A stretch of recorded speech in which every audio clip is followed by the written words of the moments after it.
पानी भरने के लिए रोज कई किलोमीटर चलने वाली महिला बताती है कि मेरी पिछली गर्भावस्थाओं के दौरान मेरा गर्भाशय बार बार नीचे खिसक जाता था। मेरी सास को भी यही समस्या थी, इसीलिए उन्होंने मुझे उंगली से गर्भाशय को वापस अंदर करने की सलाह दी।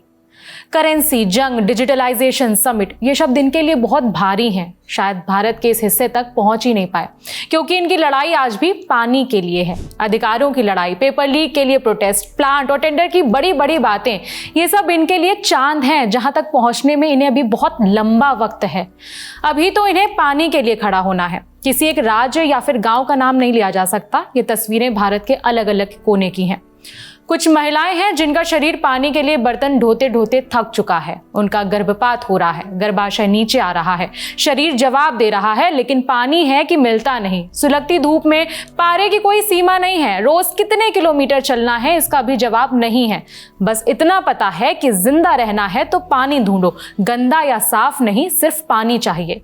इंडियन एक्सप्रेस से जुड़ी पूर्णिमा शाह ने महाराष्ट्र के गांव में रहने वाली कुछ महिलाओं से बात की। ये महिलाएं महाराष्ट्र के अलग अलग हिस्सों की हैं। रिपोर्ट के मुताबिक खड़क पानी गांव में बाजूबाई नाम की एक महिला है। वो बताती हैं कि उनकी 13 साल की उम्र में शादी हो गई थी और तब से ही पानी ढो रही हैं। लेकिन अब वो ज्यादा देर तक खड़ी नहीं हो पाती, क्योंकि उनका गर्भाशय यानी कि यूट्रस नीचे खिसक रहा है। वो बताती हैं कि मेरी पहली प्रेगनेंसी के दौरान मेरा गर्भपात हो गया था। उस समय भी मैं 9वें महीने तक पानी ढोने का काम कर रही थी। कोई दूसरा रास्ता नहीं था। अगर महिलाएं पानी नहीं लाती तो परिवार के पास पानी ही नहीं होता। मुझे हमेशा पेट के निचले हिस्से में भारीपन और दबाव महसूस होता था। मेरी आखिरी प्रेगनेंसी में मेरा गर्भाशय बार बार नीचे खिसक जाता था। मेरी सास को भी यही समस्या थी, इसीलिए उन्होंने मुझे उंगली से गर्भाशय को वापस अंदर करने की सलाह दी। किसी तरह मेरे बच्चों का जन्म हो गया। रिपोर्ट के मुताबिक बोहितेपाड़ा गांव के नटवर जी नायक नाम के वैद्य बताते हैं कि उनके पास हर महीने 50 से 100 ऐसी महिलाएं आती हैं जिन्हें पेट दर्द, व्हाइट डिस्चार्ज, यूटीआई और हाइजीन की समस्या है, और इन सब का कारण है पानी की किल्लत। वो बताते हैं कि कई महिलाओं ने गर्भ में ही अपने बच्चों को खो दिया। राजस्थान के कई इलाकों में भी ऐसे ही हालात हैं। प्रतापगढ़ के खड़वाला गांव में एक महिला दिखी जो गधे की मदद से पानी ढोती हैं। आज तक से जुड़े संजय जैन ने ककुड़ी मीना नाम की उस महिला से बात की। उन्होंने बताया, पिछले 40 सालों से गधे का सहारा लेकर पानी भर रही हूँ। रोज 3 से 4 किलोमीटर दूर जाकर पानी खोजना पड़ता है। हम दुखी हो चुके हैं। मेरे बच्चे, मेरे पड़ोसी सब परेशान हैं। सोना मीना नाम की महिला बताती हैं, मैं 10 साल की उम्र में शादी कर इस गांव में आई थी। मेरा परिवार बूढ़ा हो गया, लेकिन अभी भी वही समस्या है।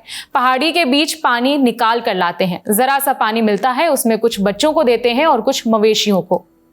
चलिए अब राजधानी के हाल भी जान लेते हैं। दिल्ली में भी ऐसे कई इलाके हैं जहां पानी की किल्लत है। उनके बयान सुनिए।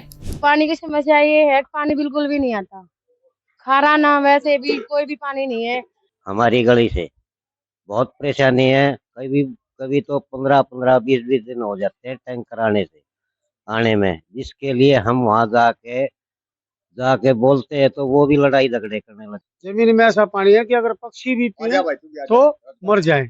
कुछ दिन पहले हमने इसी समस्या को लेकर एक खबर की थी, जिसमें दक्षिण भारत के कुछ गांव के भी नाम थे जहां पानी की किल्लत है।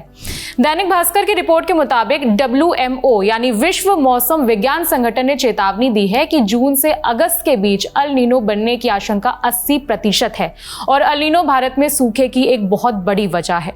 आसान शब्दों में अल नीनो को भी समझ लेते हैं। अल नीनो प्रशांत महासागर यानी पैसिफिक ओशियन में होने वाला एक प्राकृतिक प्रोसेस है, जिसका असर दुनिया भर के मौसम पर पड़ता है। प्रशांत महासागर के पूर्वी हिस्से का पानी ठंडा और पश्चिमी हिस्से का पानी गर्म रहता है। अल नीनो के दौरान ये संतुलन, ये बैलेंस बिगड़ जाता है। समुद्र का पानी सामान्य से, नॉर्मल से ज्यादा गर्म हो जाता है और हवाओं का पैटर्न बदल जाता है। इसकी वजह से दुनिया के कई हिस्सों में पानी की किल्लत बढ़ जाती है और खामियाजा भुगतना पड़ता है नंगे पैर मीलों चलते बाजूबाई जैसे कई लोगों को। इस खबर में इतना ही। मेरा नाम है विभावरी। आपकी कोई राय है तो कमेंट करके बता सकते हैं। बाकी खबरों के लिए देखते रहिए द ललन टॉप।